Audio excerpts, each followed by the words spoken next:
Welcome to the Cqdt fighting system, close quarter defense tactics. Real world hazards command a real world system.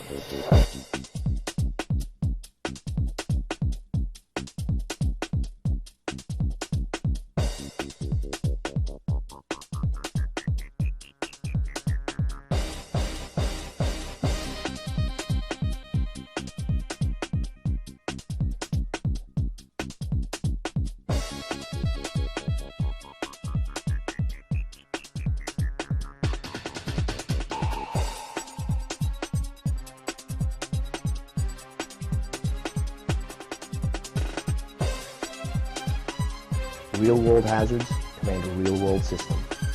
Welcome to Cqdt, my world.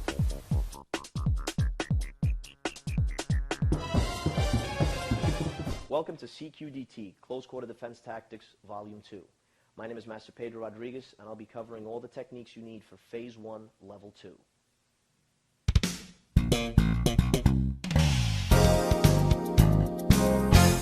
We're going to start this with trapping. We finished with trapping. We're going to continue with what we call 7 count. We're trying to get our hands to think a part of each other. We're not trying to use our left with our right. We're just flowing with whatever happens. So we're trying to get our hands to move through a barrage of punches. Most people come in punching on ones, twos, and the punches keep coming left, right, keep coming at you. Most people are going to come in jab, then across, jab, then across. So we're going to go into 7 count. We're going to break it down, and then we're just going to flow through it. He's going to start. He's going to throw his jab. You're going to get this side here. There you go. He's going to throw a jab. I'm going to push out of the way. Notice where my hand is in reference to square up. If he was square, I'm just past his shoulder. Okay? Now he's going to throw the second punch.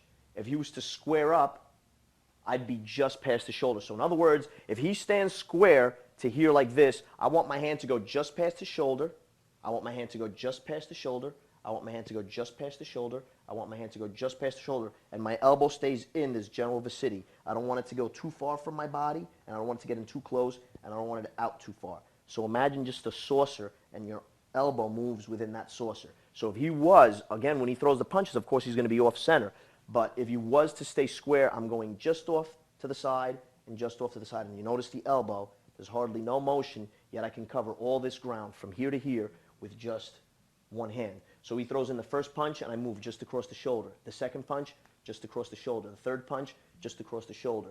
Keep going, just across the shoulder, just across the shoulder, just across the shoulder, and just across the shoulder. Okay, square up. I'm still just past the shoulder. So what we're going to get into is the 7 count. I'll give you the names for them the first time. Pak Sao, Tan Sao, Bong Sao, Lop Sao, Jam Sao, Mui Jut, Fuk Sao. And then we're going to go into just, I'll call them push or wipe, but so you know the proper names, those are it. So first I push, just past. Then I wipe, just past. Then we'll go back again. Push, just past, and wipe, just past. Those are your first 2. So you have your Pak and your Tan. Okay, now we'll go into the third one, which is the Bong. 1, 2, there's your Bong, the third one. So we have Pak Sao, Tan Sao, Bong Sao. Okay, one more time. Pak, Tan, Bong. Now we'll go to the next one. He throws Lop Sao. It's a pulling hand. I'm grabbing and pulling him towards my hip. So now we're up to 4. 1, 2, 3, 4. Now we're going to do the 5th one. 1, 2, 3, 4, Jam Sao. It's a chopping hand just past the shoulder so that I'm still in center line. Okay? Then right from here, we're already here. From our Jam Sao, he's going to punch again. This is similar to the Tan Sao, but instead of just wiping across, I'm carrying over towards my shoulder. So I'm hooking and I'm carrying over towards my shoulder. So again, 1, 2, 3, 4, 5, 6. And the last one is a Fuk Sao. It's a circular motion, and I'm hooking into here, leaving that line clear. And that's our full 7 count. One time slow. 1, 2, 3, 4, 5, 6, 7.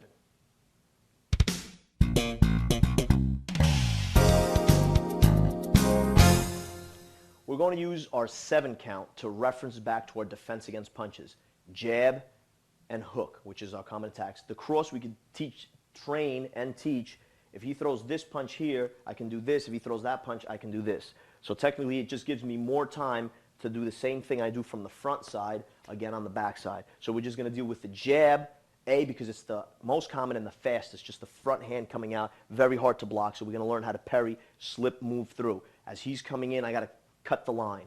So the first thing is, if he was to throw a jab, I'm going to use my pox out. I'm going to run right up his arm and strike his eye. So he throws, and I run right up the arm. See how far out his arm is for him to recover and come back, and I go right for the eyes. So what I do is I slap, slide, hit right into his eyes. So the punch comes in, and that's what I'm doing. So right from the 7 count, like I said, we refer back to it, you can come in as you're doing your 7 count and just break up the count when you come in and just come right into a strike. So from the jab, we'll just pock and go right into the eyes. That'll be a defense against the jab. You can just slap and go right in. You can slap twice, slap, and then come in. So we'll use the simple slap and come in. That'll be a defense against the jab. If he switches his feet, we can go back into what we had before, attacking the weapon delivery system. He'll come in, and this time I'll slip. So now, on the first one, I push, and I use one hand. Now I'll push and use 2 hands. I'll push, hit, okay? And then from here, I'll come into a technique by lifting the hand, coming up, striking, getting him off balance, and then just locking him back up, the crick of the elbow, and bringing him straight down. And cover and hold here, or strike, whatever you want to do. So come back up. We'll start similar to the first technique. I attack the weapon delivery system. I push, keep this in tight. Slap, get his head going up. Don't take him down this time. Come down with the arm right up into the crick of the elbow and bring, with your body weight, bring him straight down. Cover here, and there's your joint lock. On the next one, if he was to come in again, we'll do another one from a jab. Instead of split entry low or slip and parry low, we can call it a split entry or a slip and parry, either way. Come over, move over on this side. I'll do the same thing. I'll slip and parry, and I'll come up high, okay, and I'll hit right to the face. So I'll slip and parry, go right to the face. But what you're going to get most times is, since his hands are up, as I slip and parry and go for his face, he's going to parry my shot, okay? As my hand comes across, I'm going to do the same thing I did before. I'm going to keep this hand covered tight to my body. I'm going to bring this down, and then I'm going to lock up by interlacing my arms, bringing them straight down. Here's my lock. We'll do the technique one more time. As he throws the punch, I'm going to come in, slip, high. He moves my hand. I'm going to come through, attack right at the elbow juncture. Turn the hand, come through, clasp, make sure the elbow is on top of his arm. Put all your pressure down, make sure your elbows are in, and bring him straight down. Control right here and up to here. Now we're going to get into defenses against roundhouse or hook punches. A punch coming around. We're going to attack the weapon delivery system like we did earlier in an offensive manner. Attack. I'm going to grab the hand, attack. So we're going pushing, getting the momentum going back, getting the momentum this way. We're going to come straight through, grab and attack behind the neck. You're going to pull in towards you and just lift the knee straight in, the same way we did earlier. We're not coming up. We're dropping them down and bringing the knee straight in to attack the side of the head. So we're coming in through here, and we still have them controlled. After we hit, we can hook back here and still control them, bring them down to the ground, back up, or we can just hit here and continue the attack, okay? Go into the legs. So what we want to do is come around this way here, attack the weapon delivery system, strike, destroy again, turn the entire body, come through, hook behind the neck. Lift your head up, please. We're hooking here in this fashion. We're going to pull him in towards us, and knee comes straight in. Not upward, we're coming in with the knee to strike the side. Then again, we can hook behind the neck, bring him down, back up, or continue after you strike, continue with more strikes into all parts of the body. Since we're using building blocks, again, we were using striking, controlling, escorting. Now we're going to go in. The first one we used the strike. Now I want to use a controlling tactic. When you come in, after you strike, you'll strike the second time. Turn the hand towards you, pinky up. So you're going to turn the hand pinky up. You're going to sneak through, striking again. Bring your elbow down as far as you can. I'm going to spin them around so you can see. Bring your hand up and around up to this position. Okay, so we're going to be here. From this position, you want to take your body and bring it closer to him. Walk your shoulder here around to his other shoulder to cause a lock. And then here you can also attack into here and here. Now let me explain to you, if you have short arms or this person is bulky in the shoulder girdle, it is sometimes difficult to get up and through, and you can't get all the way, and you end up finding yourself down here. Okay? What you need to do in that situation is you're just going to take your arm straight down and reach behind you, okay? And just guide him through and take him all the way down. You're just reaching behind you, lifting him in this fashion. You're lifting up and going behind you, okay? And that's the same thing as if I were to do this. It just drops him down. So if you can't make it all the way through and around to the front where you want to be, and you end up short here, okay, keep the twist here with your body, and then reach behind you and drop him straight down, okay? Just reach straight up this way with your entire body and just reaching behind you, and he'll go straight down. One more time. Shoulder stop, strike, turn the hand, strike coming through. Turn so you can see, come into here, bring your body in close. Attack here if you want. If you can't make it all the way through, turn this way please. Keep this turned. Reach through like you were going to reach for your wallet, okay? Keep turning and bring them straight down. Okay, now we're going to get into defenses against uppercuts. Another common attack in close quarter, they start driving uppercuts up into your body. The two ways to avoid this: you keep your hands up to protect your face, your elbows are in to protect your body. Do not come down and try to block with your hand, either same side or cross side. Even people who try to come in and parry out of the way quickly and then bring the hand up, because they'll fake you and they'll just come 1-2 quickly, and the other hand's going to come right in by the time you can get up. So you don't want to do that. You want to keep your hands in. As he's coming up, you're trying to guide the elbow right onto his hand and just destroy that hand. His punch is coming in full force right into the elbow. Okay? So the first one we have is you come in. As he comes in with the uppercut, you're just guiding. You're moving your body with it. The punch is coming in. You're trying to guide it right on to the point of the elbow again. The second one is just guiding it out of the way. So you're guiding it onto the hand or guiding your elbow away. So the hand from here will move the punch out of the way, or the punch will land straight on and probably hurt his knuckles. So those are the two ways to get it out. Then we'll follow up with that. After I guide the punch out of the way, I'll just strike the bicep, okay? After I guide the punch out of the way, I'll go straight into the face. If I want to follow up, that's what I want to do, so that I can hit and then hit again. Instead of coming through and trying to hit with the backhand, I'm off balance. So I can guide it out of the way, hit with the nearest hand, and then continue as I'm coming in with my straight blast is one. I can come in and take the backhand, keep this out of the way, and just slam right into the belly of the muscle and give him a big Charlie horse. That's just attacking the nerve center. So we come back here, right there. We guide and hit. We guide, hit. We guide, hit, hit, hit, or we just right onto the punch, boom, and it comes right on into the elbow. As he comes in, I just destroy it right there. And then I can always grab, as he comes through, I can hit, grab, lift him up, and then come right back down like we did earlier. Or, as I guide him out of the way and he comes through, I'll sneak my hand through, the hand that didn't do the block. So this one guides it out of the way, and I'll sneak this hand underneath, wrap around and just get him into an arm bar and take the bony part of my arm to the back of his arm, put him into an arm bar. One more time, we'll do it from this angle so you can see the wrap around. I'll move it out of the way and wrap this one around. Okay? So I just move, wrap, and then lock it up and straighten it out. And I take this behind the arm, I lift, and I push down.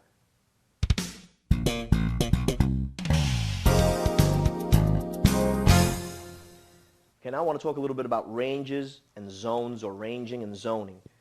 Different ranges are if I'm in kicking range, where he can kick and I can kick, if we're coming in, and we're in punching range, and then our trapping range is also our headbutt, knee, and elbow range, and then we have our grappling range, whether it's standing up or if we end up going to the ground. So those are our ranges from long range to middle range to close quarter combat range.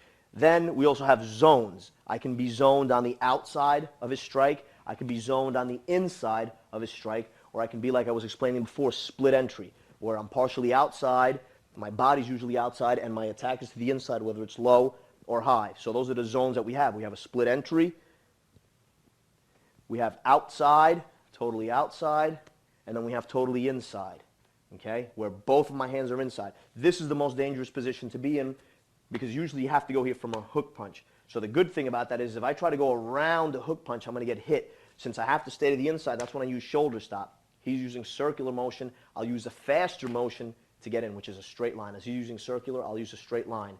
When I split, when I'm doing a slip and a parry, I'll be half outside, then I'll start attacking to the inside and to the outside. And then if I'm fully outside, okay, both of my hands are here. Here's where I can hold and hit to the outside, remove, trap, get into locking. So we have all the different ranges. We get in from as far to as close to the ground, and then we're zoning, zone in and zone out. So we go from inside, outside, split entry. Those are the difference in zones. And technically, the proper way would be if he's a round punch, go to the inside, because if you try to go around, you're going to get hit. If it's a straight punch, you try to get to the outside. And if you can't, if it's too quick, you split. You get yourself to the outside, try and keep a punch to the inside. If you can't get all the way to the outside, which is where you'd want to be, where you can use all of your limbs on the outside, and you're crossing him up. He has to cross his body to use that side, whether it's his leg or his hand, he's got to cross over his body.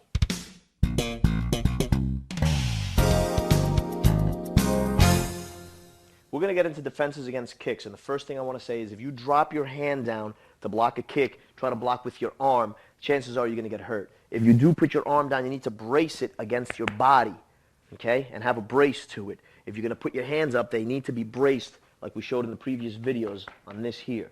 Okay, so what you need to do is on a front kick, we're going to use a common kick. I want to use legs for legs as much as possible. So if my strong side is forward, he comes in with a front kick. That's a pretty fast kick. So what I want to do is as he comes in with the front kick, I'm just going to lift my knee. But I want my elbow up also. So if the leg comes up over past the knee, I can use the elbow to attack downward. So what I'm going to do is if he comes in, as he comes in with the front kick, I'm just going to turn my knee out and I'm going to strike right in between the shin and the calf. And it really hurts. The reason he's not jumping back is, as you can see, we're doing it earlier, and he has padding on, and I also have padding on. Okay? But when you're using the bony part of the knee, as he's coming through and you're just turning right into it, it sends that leg flying in a spasm. So what you're doing is you're just turning, and again, you're cutting. Instead of trying to go down, and I miss, I'm going to get hit right in the leg or in the groin, I'm covering my center line. So all I'm doing is my strong side is forward, my hands are up, I just turn right in. And knee anywhere, unless we go knee for knee, as he's coming with the front kicks, as I'm turning out, I'm going to get all inside of the leg, inside of the knee, inside of the calf. Okay? And that, you got a winning situation there when you're talking about your knee versus anything on his leg. That'll be one. Let's say on a side kick, you want to do the same thing. When he comes in with the side kick, you want to jam and hit right down onto that. So as you're coming in, boom, okay, slamming down onto the foot. If you don't move back and he comes in, you're going to eat that kick while you're trying to hit down. So you want to make sure you're moving back so he can't reach, and that's what you're trying to do. Trying to hit from underneath, boom, and trying to clip right into here. So as you're moving back, you're coming in and going, sucking yourself back and in so that he has to come way in, moving back, strike. So you either have underneath the same way. When the front kick came in, you're going in sideways into the inside of his leg. Now on a side kick, you're coming in upwards right underneath. So you're coming right in here, and if that doesn't work, you're coming with an elbow right to the outside on the ankle. So from the side kick, you're going to move here. Let's say he does a front leg, he lifts, you want to come in and jam, because the front leg is faster. If you don't move in time, as I go to move, I'm going to get hit. Okay, I have more time to move back when he's coming with the back leg, and I can see him coming around, that I can come into here. Okay? And I don't take much of a kick. With the lead leg, as soon as I need to get in and underneath, because otherwise I'm going to eat that kick. I have to come in and jam. So those will be that. On a roundhouse kick, same thing. You're going to come in, and this stays low. Comes into the head, boom. Side of the body, let's say. Connect, knee. Okay? Again, connect. You lift, boom. There's your knee. If he's coming up high towards the head, the best thing is just to drop down. I can't try and block that. If I see that it's coming way up that high, just duck. And you just slip. Come through, drop. Go up high as you can. I mean, it's extremely easy just to drop down as opposed to trying to block. All I'm going to be able to get up here, I can't get enough shoulder, I can't get enough hand. Okay? So that comes in, I just need to drop out of the way. If it doesn't connect throat fast, doesn't connect, he's got to follow through like that. So all I need to do is drop and move towards it, and he's out and around. If he comes in low and I try to drop, I'm going to eat it, okay? So is he coming low, I just lift, boom, stop it there. If he comes high, I just drop, boom. You can see the intent is there, the wind-up is there.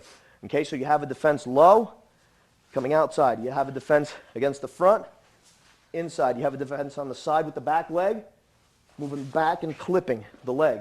You have a defense with the lead leg, jam and come straight in. If you don't jam and get right in there and hit it quick, the kick from here to here, this is not your problem. It's that extension. When he extends that leg at the end of that extension, where you're going to take the shot. So you want to come in and jam the leg. And those are some basic defenses for this level on defense against kicks.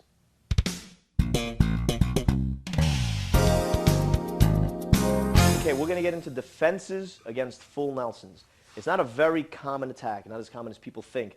In street fighting, mainly full Nelsons are little kids rolling around the schoolyard getting each other into full Nelsons and stuff like that. Out in the street, it's not very common. Two things we're going to cover: releasing, getting out of a full Nelson, and the proper way if you needed to apply a full Nelson, if you find yourself inclined to want to do a full Nelson, the proper way. So we're going to have you kneel down here so it's easier. He's going to put his hands up just to make it easy. We're going to come through, and I want to put my fist, ball up my fist, put it behind his neck.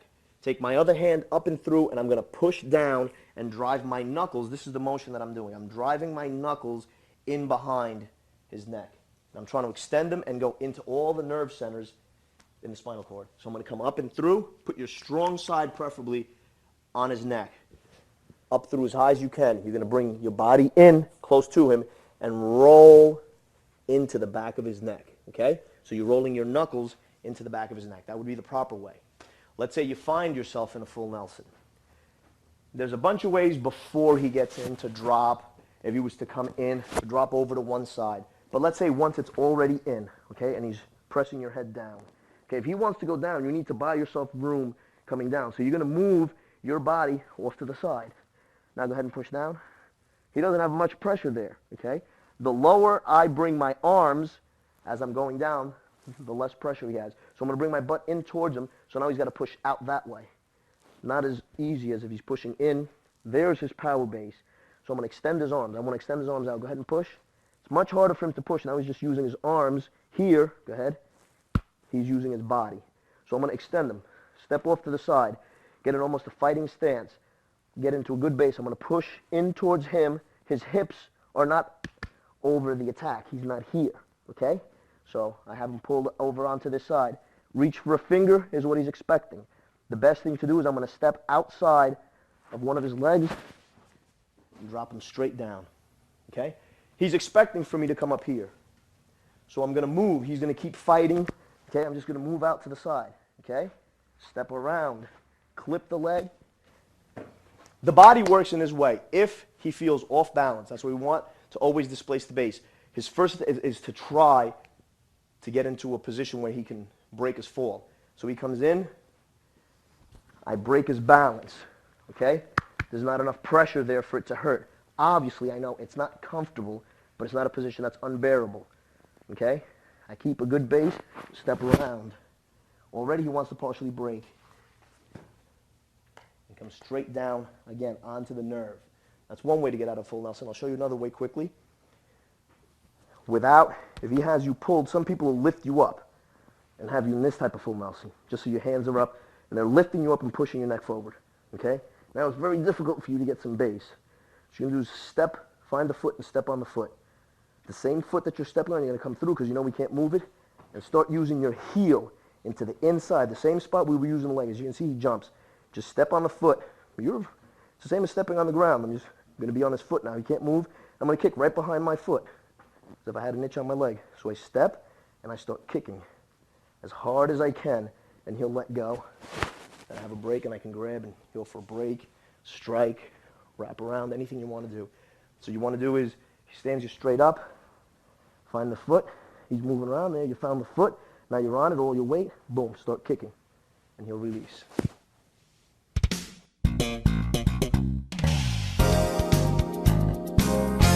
Okay, what we have here is a foam stick that we use, and this drag in here you see is what we're going to use as our blade edge. We're going to make that as our edge instead of using a knife here. Even though this is a training knife, when you hit with this, it hurts like crazy. With this here, we can use our impact, and it's only a foam stick. So we're going to use this foam stick. When we're doing disarms, and you hear me say the flat of the blade, what I'm talking about is this is obviously the knife edge. I'm talking about the flat of the blade on either side. is what I'll be talking about. So we're going to use the foam stick so that you can see this would have been the blade. So when you see me twirling the blade around, where the blade would end up being, where the flat of the knife would be, so we can do disarms. These are perfect for disarms, but they hurt when we do our drills. With these, it doesn't hurt when you do the drill, and on top of that, you can do all your disarms because it's a hard stick. It's not a rubber knife. We've been talking about building attributes. We want to build our attributes in knife fighting, stick fighting, ground, whatever we're doing, our lock flow. So what we're going to do is go into some of the drills like I was explaining before. This would represent the knife edge, and this would be the flat. So when you see my arm on the blade, since we already explained that it's not really on the blade, it would have been on the flat part of the training blade. With this here, we can strike harder. What we're trying to do is, the same as if you close your hand and you hit yourself, your hand wants to bounce open when you hit. Same thing if he's swinging this and I hit, that's what would happen. That's why we move into the strike, so the knife would go flying behind me, A. B, I'm moving in and causing that flinch, and I know it's going to flinch and go that way, so we're going to move in. The same thing that I did with the fist is what I'm going to be doing with the knife. I'm not slicing, I'm hacking, or as his momentum's coming in, I'm putting the blade out, so it's going to cause the same motion that you just saw. You can see in the hand, when I do this, his hand flicks in and it wants to open up. If I were to cut these tendons, it would have the same thing. Remember, these are life and death situations. I'm not showing you here to go around cutting people. These are drills that you use when you're in a situation of life and death. Someone is attacking you with a deadly weapon. The drills are going to build your attributes. The most important thing that I can stress to you is agility. When you are doing these things, you need to be able to move out of the way. Always get your body out of the way. It's the most important thing. You may not have a second chance. If you get cut across the stomach, maybe, but if you get cut across the throat, the femoral artery. So you always want to keep your hands up. You're going to keep your strong side and your knife side forward so that you can cut as fast as you can. And you want to make the cuts count. You're going to have your shoulders up. You want to cover these lifelines. We all know it's an impossibility for two things to occupy the same space at the same time. So if my shoulders are up, covering my arteries on my neck, you cannot cut me. You can cut me across the shoulder. You can possibly cut me across the face. It is imperative that you remember to always train in this fashion. Again, hiding, just like when we do in our strikes, hiding behind your shoulder. Okay, this is, I cannot stress it enough, a matter of life and death. Get them shoulders up. If you happen to move back instead of forward, make sure the shoulders are coming up. If you happen to move this way, make sure the shoulders coming up and cover those lifelines. We're going to use this now. Let me get the stick for you. One basic drill we're going to do. If someone comes in to stab at you, you want to move your body out of the way is the first thing you're going to do. This drill works. We move around as we're doing it, but so that the camera can see it, we're just going to stay still. But remember that you're moving your body out of the way, and you're going to cut as you move that hand. So you're making that cut count. You're stopping, and then as you're slicing, you're moving that hand way out of the way. You stay here close so that you can use the knife, but for the drill, you're going to move the knife all the way back so that it relays what would actually happen. A person would be back here trying to stab in. So he moves his body, cuts down, moves the hand out of the way. I move the body, cut. He moves, cut. Move, cut. Move, cut. All right, let's move over here a little bit. Okay, so you can angle as you come in. I'm moving out of the way. I cut and I stab. He moves out of the way, cuts. Move out of the way, cut.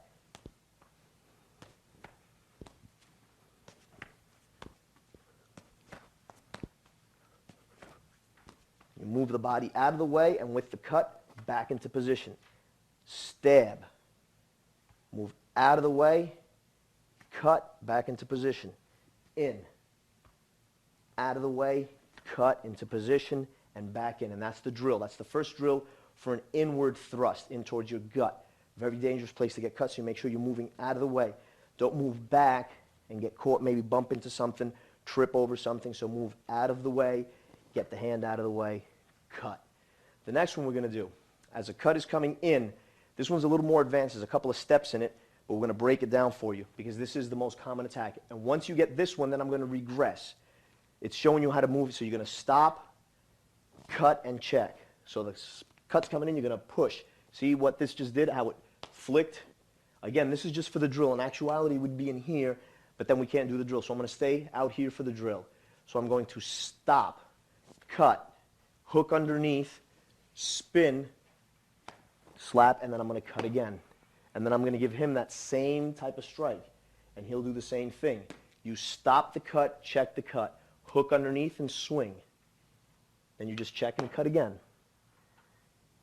cut, swing, check, cut. Cut, check, swing, check, cut. Cut, check, swing, check, cut. Cut, check, swing, check, cut. And this is what the drill looks like. And when you're trying to get this drill to flow, so that if you happen to find yourself in a situation, get that knife out of the way, almost like flailing, just get that thing way over there. So he comes in and we're getting our hands to move through with this drill. And always checking, keep that hand away from you, and then, so you push it away, then you move it out of the way. So what you're doing is after you cut, you push the hand. Which way is he going to want to come with the hand? After I push it out of the way, he's going to want to come towards me, I move it out of the way. Now he's going to want to try and strike me back. So now he's going to move his hand into that cut. So the drill goes this way. And keep your other hand back and out of the way when it's not checking. And of course you're thinking for street purposes, if he was coming to cut, you'd get in, that knife goes flying. You use this part of the knife so you're not causing lethal strikes and then possibly get into different locks, okay? So here's your second drill. Okay, the next drill we're going to do is pretty simple, but you have to be very careful. With this one here, you're pretty safe because you have all this part of the knife. If you happen to pick the knife up this way, doesn't matter if you're holding it this way or this way, don't switch it in your hand, but if you happen to find the knife this way, find yourself that that's what you picked up and you're in this position. As you stop, you're going to poke right in. You're trying to slice, as with the knife. Let me find myself a knife. You're trying to take the knife and go in here. So you're just causing that right there, and you're going in. It takes more precision, okay? That's why even though it seems like a simpler one, I'm showing it a little later. You want to come in. The movements are simple, but if you miss, you need to be sure that this other hand is up. So you're going to poke and right back, poke and right back. So as he's coming in, you're trying to stab right into here. You see already these marks. So you're just going to go in, poke back, swing, and cut again. And then I'm going to do the same thing to him. I'm going to let his hand go, and I'm going to come in. He's going to poke, come through, swing, back, and then do it to me. I'm going to poke right into his arm. Check. As it's coming back, he's going to want to come towards me, of course. That's when I hook, come underneath, swing it. Cut. See, there's the blade again. There's where my cut is. I'm not cutting this way, obviously. I'm going to come in here. And I'm going to cut all the way back just so that I can feed again that way. You could cut, swing, do the same thing. So I'm going to cut, okay? Check, swing.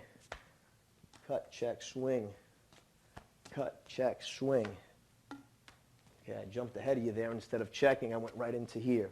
So if you miss, it's the same thing. You don't need to use the second hand. You can just cut, catch. Don't stay here because this will come through. You come in, you cut, and you catch. As this is coming in, it's going to stop right there. And then you can cut. So you have two ways of doing it. Cut, check, hook, and swing. You can cut, slide through, and then cut. So there is no messing up if you go through and you miss. If you miss, you make sure that you're missing this way. That's why you're stabbing like an ice pick motion, but you're here. So he comes in, no matter what motion I'm in, go ahead and come in. That's where he's stopping.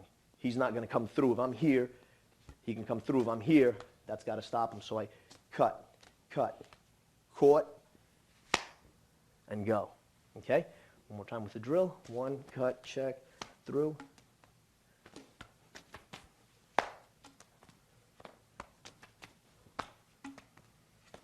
Stop, and go through.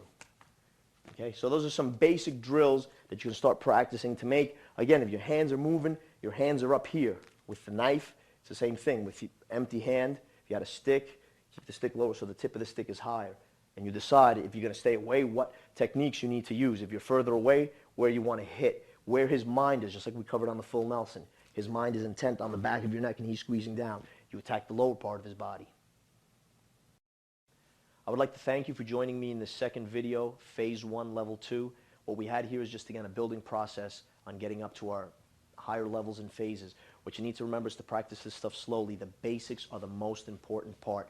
We have a complete video only on weapons. We'll have disarming, stuff like that. This is just the basics. We're teaching people, again, to get this stuff basic if you were to be attacked at an ATM or carjacked or something. So we want to keep it as simple as possible. There's a complete tape on just ground grappling. There's a complete tape just on weapons. There's one complete tape on headbutts, knees, elbows, and limb destructions. So remember, everything we have here is a building process. Wherever you find a bigger interest, you can get a video just on that subject alone. Everywhere else, we're going to touch on different situations, on scenarios that can happen in the street on a daily basis. Thank you for joining me, and we'll see you in the next series.